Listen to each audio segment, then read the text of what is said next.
Good morning सगळ्यांना. तर हे आहे सुक्या बोंबलाचं कालवण. तरी हे ना असे कट करून घेतलेले आहेत, सगळे त्याचे पकड वगैरे काढून घेतलेली आहेत आणि स्वच्छ पाण्याने धुवून घेतलेले आहेत. आणि आता हे ना तेलामध्ये चांगले फ्राय होऊन द्यायचे.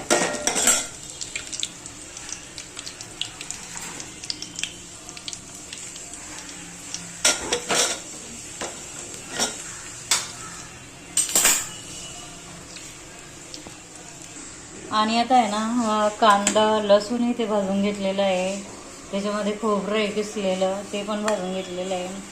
हे काळे फुरासने आहेत आणि हे आहे धना पावडर 2 चमचे. ह्याच्यामध्ये आहे ना गरम मसाला पण आहे टाकलेला, आमचा ते एकदम धना मसाला कुटलेला असतो ते. आणि इकडे कोथिंबीर टाकायची वाटून. आणि आता इकडे आहे ना हळदी पावडर टाकते, लाल रेड चिली पावडर, तिखट किती लागतं त्याच्यानुसार टाकायचं आहे. आणि आता हे ना चांगलं भाजून घ्यायचं, भाजून परतवून घ्यायचं चांगलं. आणि आता आहे ना मसाला वाटून घ्यायचा आहे हा कांदा वगैरे टाकून.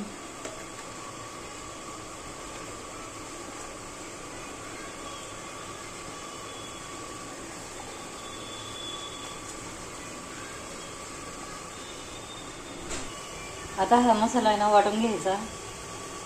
आता हा मसाला असा वाटून झालेला आहे आणि इकडे गरम पाणी ठेवलेलं आहे. आणि शक्यतो गरम पाणी जर आपण घातलं ना तर कालवणाची टेस्ट जास्त येते.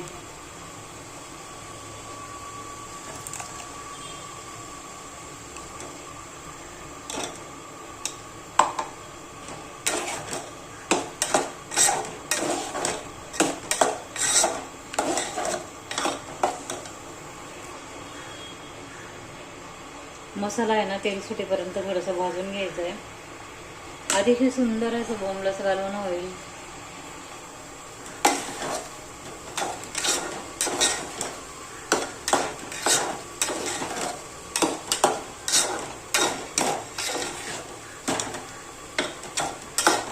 कोणी कोणी याला बोंबलाचं खांड पण बोलतं. आता हा मसाला भाजत आलेला आहे.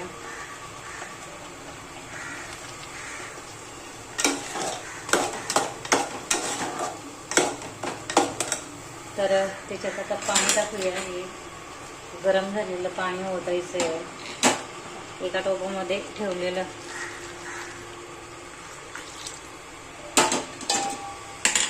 आणि चवीनुसार मीठ टाकायचं आहे.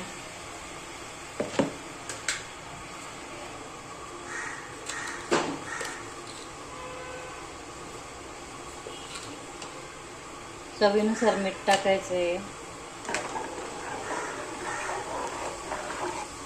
आणि आता हे भांडं थोडं धुवून घालते. आणि याला आहे ना अर्धा तास उकळून द्यायचं आहे. करेक्ट अर्धा तास जातो उकळायला. आता याला हळूहळू उकळी यायला लागलेली आहे.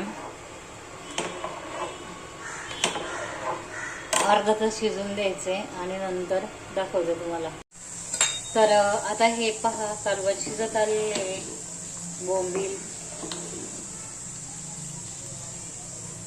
बोंबील रस्सा आहे हा. आणि हा बाजरीच्या भाकरीबरोबर आपण खाऊ शकतो. व्हिडिओ आवडल्यास सबस्क्राईब, लाईक, कमेंट सगळं करा. चला ओके बाय, टेक केअर. भेटूया पुढल्या व्हिडिओमध्ये.